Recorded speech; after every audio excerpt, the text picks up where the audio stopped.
All in focus, baby.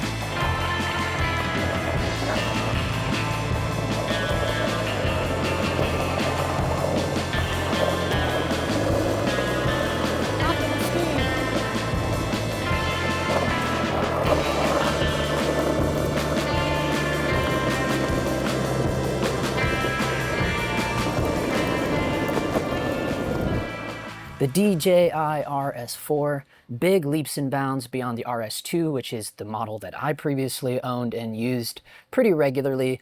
So I'm sure you've already known all these things right now, but I have to cover this because DJI did send me this gimbal. So first one is, this is pretty rad. You can just power this thing off and it puts itself into this great standby mode. And then I power it back on.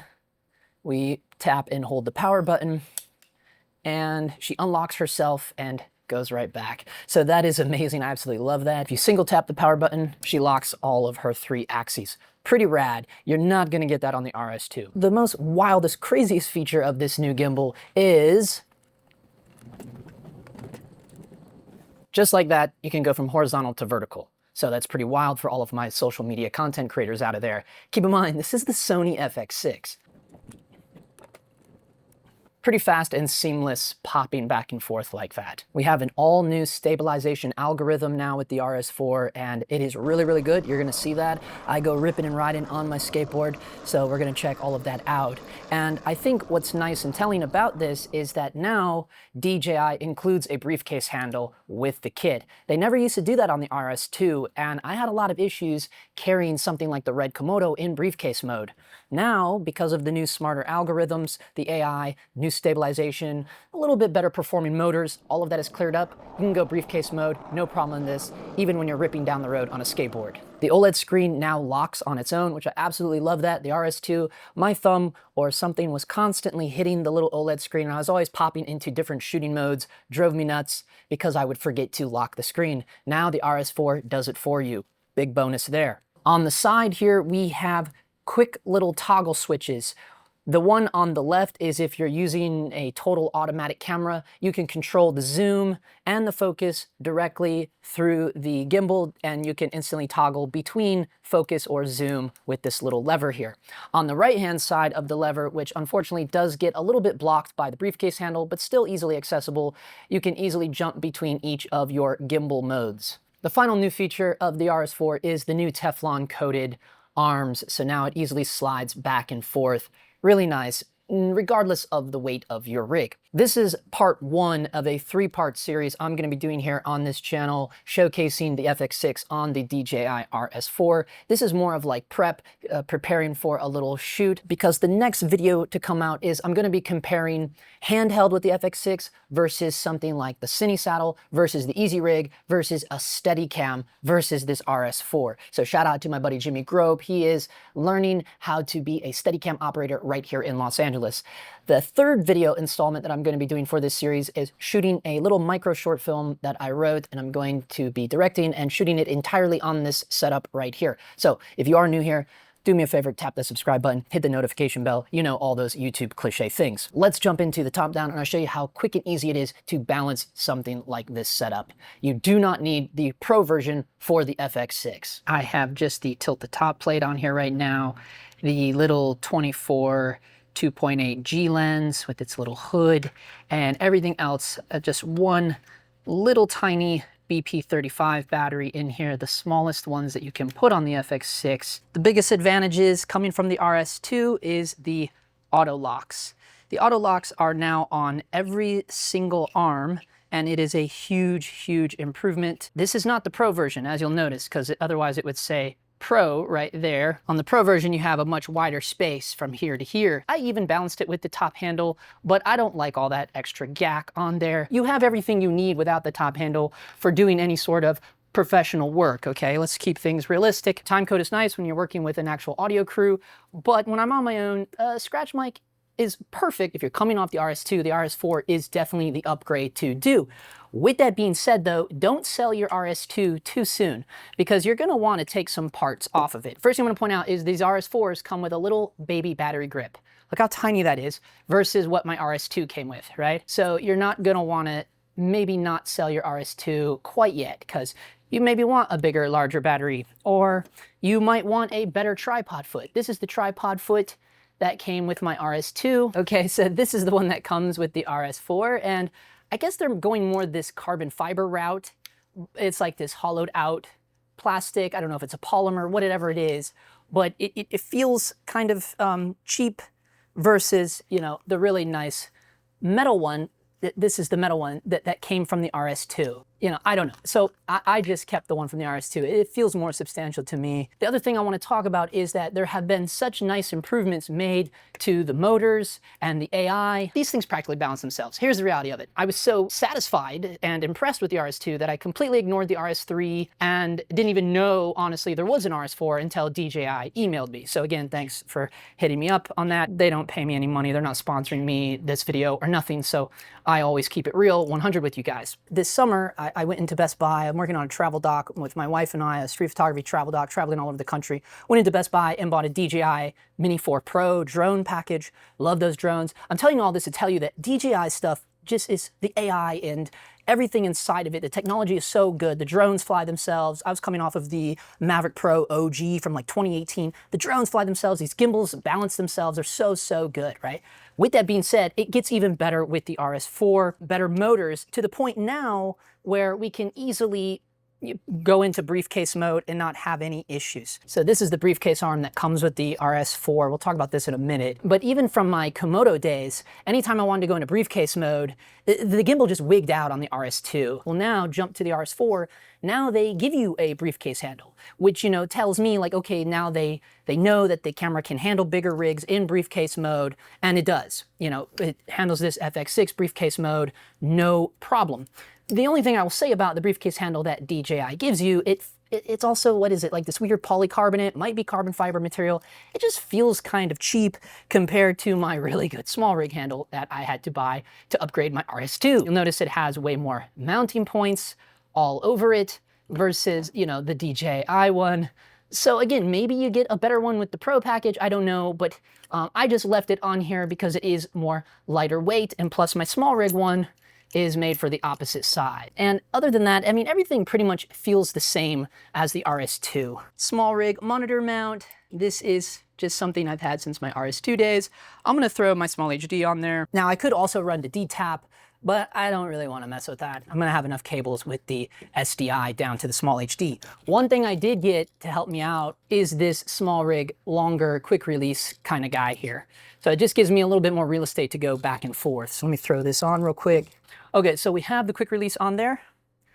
The reason why I'm kind of keeping away from the backside, because that's kind of the disadvantage of the non-pro version. You see this very minimal space here, so we got to do our best to kind of get everything forward. Now, I will admit this is kind of pre-rigged up here. I kind of have it already good to go, but you have a lot more real estate now with that longer quick release plate that small rig makes. I think it's only like 20 bucks or something. I'm gonna unlock this one so we can try to get the weight correct. I'm also going to add my SDI cable, so let me nab that up. I do have this thinner SDI cable, and it looks like we're good here. So what I like to do, you can see there we got the green there, but I do like to go in here and just do an auto calibrate. I even do that on the RS2, and that's really all I do. And you can see it kind of shaking around there on the top. And it's very quick. I feel like this has the same amount of time that it took even on the RS2. The noises are the same. Like everything is literally the same, it feels like. This is the small HD. This little guy right here, this is what I use. It's basically a Sony MPF dummy battery for the Nano V mounts.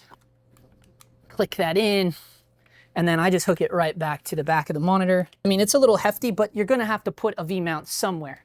You know, that's just the reality of it. It does have a built-in fuse, okay? so you don't have to go directly into DTAP. That's something you want to avoid with monitors specifically. You know, other things like focus motors, I don't really care about. You can go directly into the DTAP. But when it comes to monitors, because you got SDI, certainly with, you know, 12G SDI and things like that, you want to go into something that has some fuse protection. And we do have one DTAP fuse protection. But what's nice is it's all built in with this. So you can just snap it directly in. So now you free up other DTAPs and things. So you don't even need DTAP cables. You know, I'm trying to avoid as many cables as possible. And the little Sony LCD is just too short for what we need to do today. So you just tap the power button right there. And I can hit this center button, just like the RS2. You double tap that, she auto centers herself. And then if you set it down, it will, if you walk away long enough, it does engage the auto lock. It happened to me anyways. Or you can start it yourself. I absolutely love that. I'm pretty sure that's also available on the RS3. Okay guys, it's been a minute since I rode my skateboard. We were talking about when we were in Michigan, I guess it would be. So first things first, let's turn the gimbal on. Here she goes. She automatically unlocks. I don't have to do anything. If I fall or anything crazy happens, it'll make for even that much better of a video. Yeah, you should be able to see how much we can do here on this bad boy. Not too bad.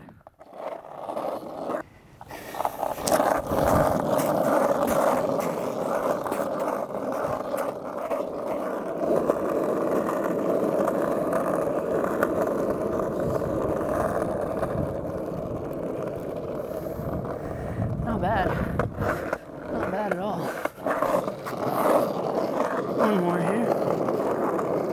Do like a top down.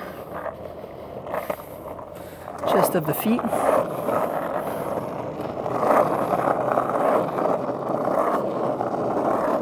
The road is a little rocky. I feel the gimbal's kind of buzzing out a little bit there. She don't like that too much.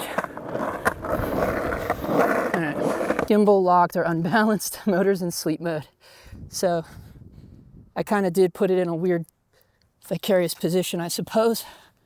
Let's see if we can just quickly double tap the front. No, she went to sleep on me. You got to still be a little delicate with the way that you hold it. So it automatically locked itself. So that's like a safety measure, right? It got a little wigged out and it went into auto lock mode. Whereas on the RS2 with the Komodo, a heavy, much heavier build than this, and it would just do the chicken head, like, you know, doing like every direction it could, up in the air, sideways, backwards, forwards.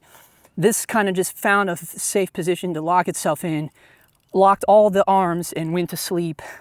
It's a good safety feature, I guess. I already unlocked it. Let's unlock it. Unlocking the motors. I guess it's centered. I guess we'll find out, huh? I think that whatever I did when I was doing the straight look down, plus we were shaking, this road is not the smoothest, so I think it just got a little warbled out.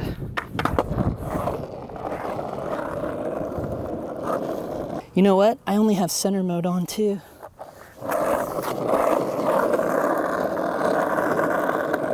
it's riding low, boy.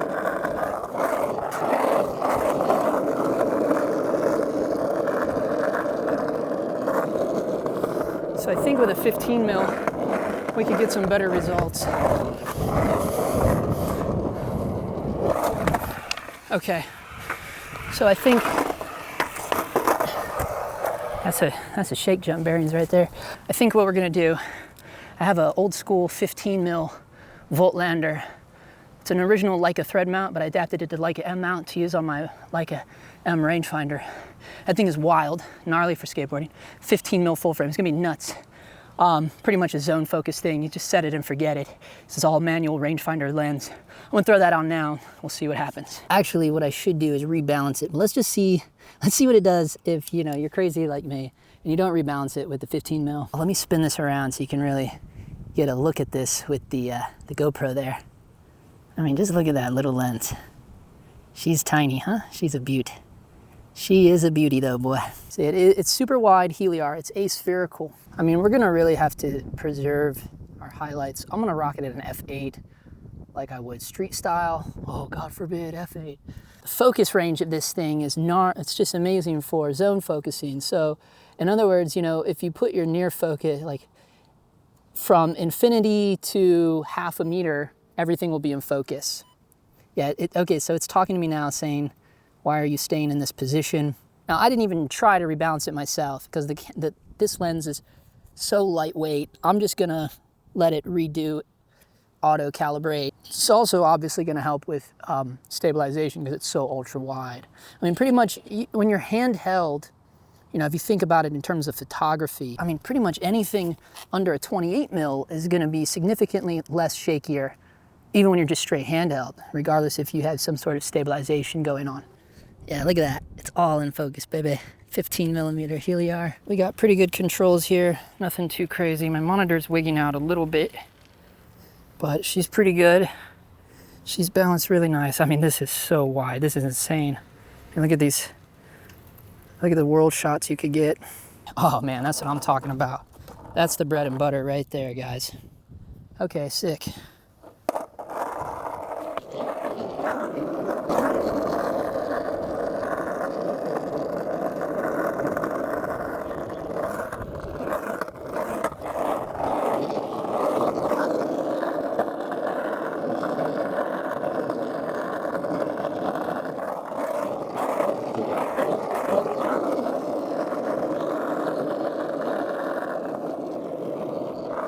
Not too bad.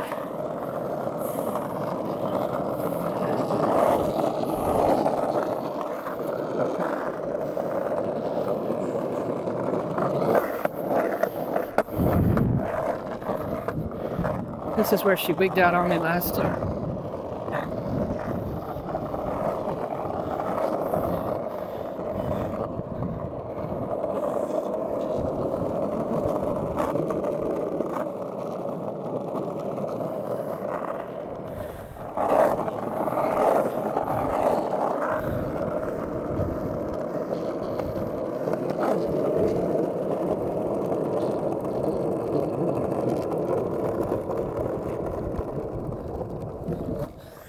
Pretty low to the ground there.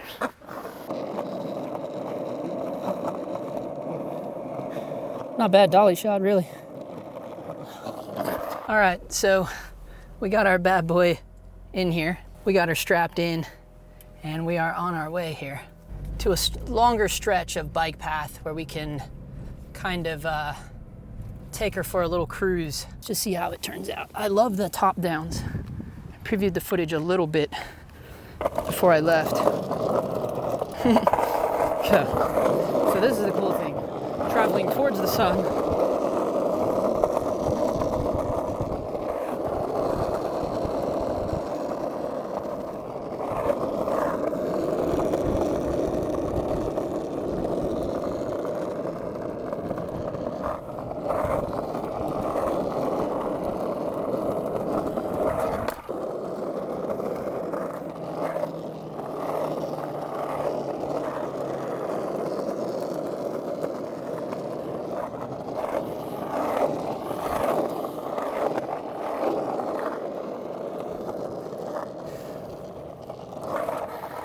The main thing I'm a little worried about is the bobs every time I push.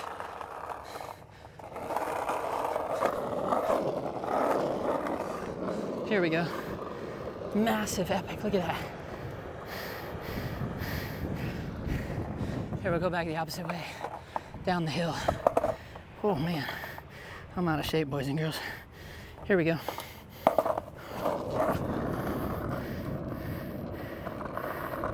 Too wide. She's way too wide.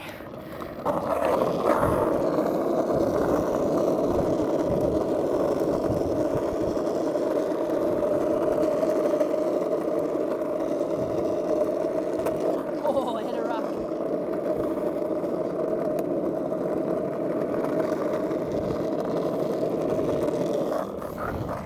All right, I want to go back the other way though. Ooh.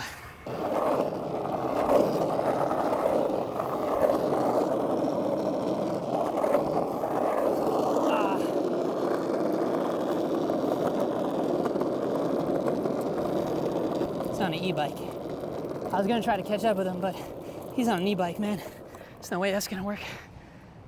Holy shit, dude. Here we go.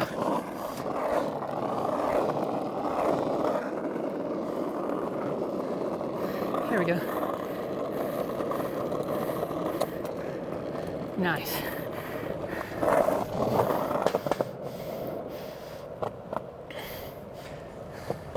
Here we go.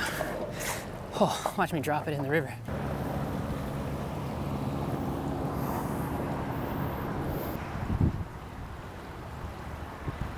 This lens is nuts, bro. It's just so crazy. Even with these wicked bumps, I want you to see how wicked these cracks are. Look how insane these cracks are. You see these cracks right here? That's dead zone, baby. That's a dead zone, baby. See that? See that right there? That's a dead zone. Call that a dead zone. Dead zone 1-5. Dead zone 1-5. Here we go. Oh yeah, Johnny boys. What you want? Tell them what you want. I say, oh what you want? What you want? What you want? What you want? Right into traffic. That's a nice little stretch that way. But I like the zone right here. I say, what you want? What you want? Damn it, I fucked it up. Look at this shit. Look how much shit I got in my pockets, man. I have a fucking camera in my pocket.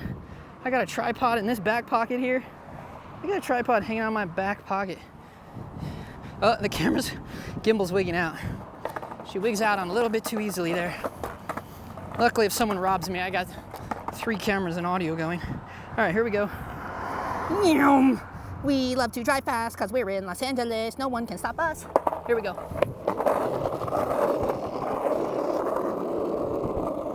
Big crack, big crack. Like your mama said. Here we go, here we go.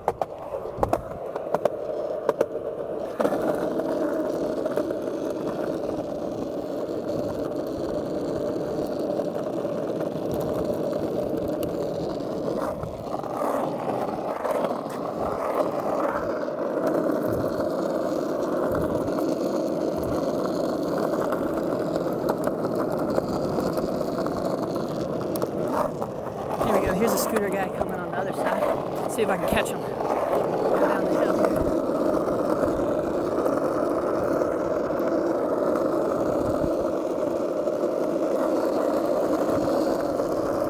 Optimal speed. I said, what you want? What you want? Oh, I hit a rock, folks. I hit a rock. Oh my God, I'm hitting rocks. He's hitting rocks. Most dangerous part of this is all. You hit a rock. It's only $7,000 worth of shit. 8,000, 9,000, who knows? Oh my God, the lens is irreplaceable. It's a collector's item. Yeah, boys.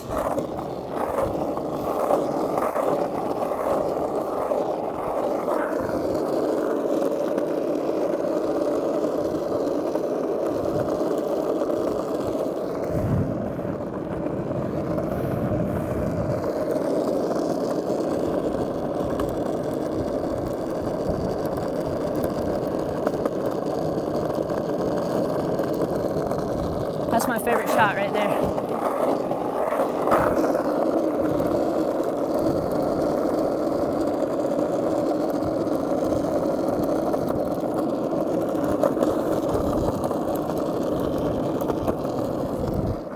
Had to get inside, man. I'm dying, bro. But I'm dead, dude. I'm freaking dead. I can't believe it. It is so hot out here. This is more like prep, like getting the camera ready, seeing how it goes. The 15 mil is wild. I know what everyone's saying though, you know, like everyone's gonna be like, dude, it's a 15 mil. Come on, dude. Like I was saying, anything under a 28, you could shoot handheld. But the nice thing is, like, you don't even really feel the kicks when I'm kicking. You didn't feel the rock. There's so many gnarly rocks out there, dude. Thank God for my Powell wheels, man. I got big cruiser wheels. Those are not my trick wheels. I'm an old man now, guys. I got metal in my leg. I can't do tricks like I could. One love. But, you know, it's a lot of rocks out there, you know, and I was hitting them. I mean, there were a couple times I flew up. I mean, luckily it didn't hit my vintage lens, you know, so You know, that's one thing, because I've shot handheld with that lens, and they specifically wanted me to shoot it because they knew I skateboarded. And shout out to Matt, he's the DP on that, Matt Wilder. He was like, he didn't really feel like any of the footage came out, which probably didn't, you know, even with the active stab turned on with the A7S3 or whatever, you know, even shooting at 15 mil full frame, it's like, you know, it's the handheld, you feel the kicks. When you kick, when I say when you kick, I'm talking about when you're pushing. If you don't know, you know what I'm meaning. Like when you're pushing on a skateboard, that's your whole body is like, you know, your leg comes up and then you're pushing down. You know, it's physics, it's exertion. You know, like you're thrusting yourself forward, and you know, not even the best active stab in the world could fix that. So that's where I feel like just watching the monitor, and I don't know how it's gonna translate to the big screen. Obviously, I'm talking to you guys fresh on the day, so I haven't looked at the footage other than what I've seen on the monitor, and from what I can tell, you don't feel those kicks as much. You don't feel the rocks hitting. Like everything to me feels hyper smooth. But again, that's the 15 mil, and it's a little bit of a difference, you know. So I think it is better to shoot on it. I wish I would have told that on that show we were working on, but I was like, so at the time I was like, no, this is the way to do it. You shoot handheld, but not thinking that, like, dude, the A7S3's active stab can't even come close to what like the skate cameras are, which are like old school Micro Four Thirds CCD cameras. You know, I don't know what they're called, LX100s or something like that. I never had one, but it's kind of like the scapegoat camera, and like everybody shoots on that old school camera, even still to this day. And so, you know, like that has it's camcorder stabilization, so it's way different. You know, I think it's probably like on par with like GoPro's hyper smooth whatever they have, probably what the iPhone has, honestly. So, you know, you're not going to get that with the A7S3 with active stab turned on. You might come close with like a Lumix with their active stab. Everyone says the Lumix stab is like next level, out of this world, but I'm just so used to shooting everything manual. Now that's why I like putting that lens on. You saw me immediately. I know where to put my focal range. I know where to put my f-stop. You know, like I'm used to like shooting manual, you know, like, so all the stuff with auto cameras and smart cameras like Sony's and stuff, even though I've been using Sony's for like 2 years or something, I'm still not like, you know, I'm still not used to going into the menus and changing every little thing. You know, it's like, holy shit, it's a lot to do. It's a huge checklist, you know, when you're shooting all auto. It's funny because autofocus, it helps you more while you're doing it, but the prep for it takes way longer because everything is like electronical and AI, and you got to go in there and map it and program the machine basically, where manual prep is just super easy. But then when you're out there, it's going to be a little harder. You need some help, you know, pulling focus or something like that. Be on the lookout though. I am going to shoot another crazy little movie, kind of like Spent. There are a lot of fans of Spent. There are a lot of haters on Spent, but there are a lot of love for Spent too. If you remember, that's the little short film I shot on the Sigma FP and the Minolta Row cores.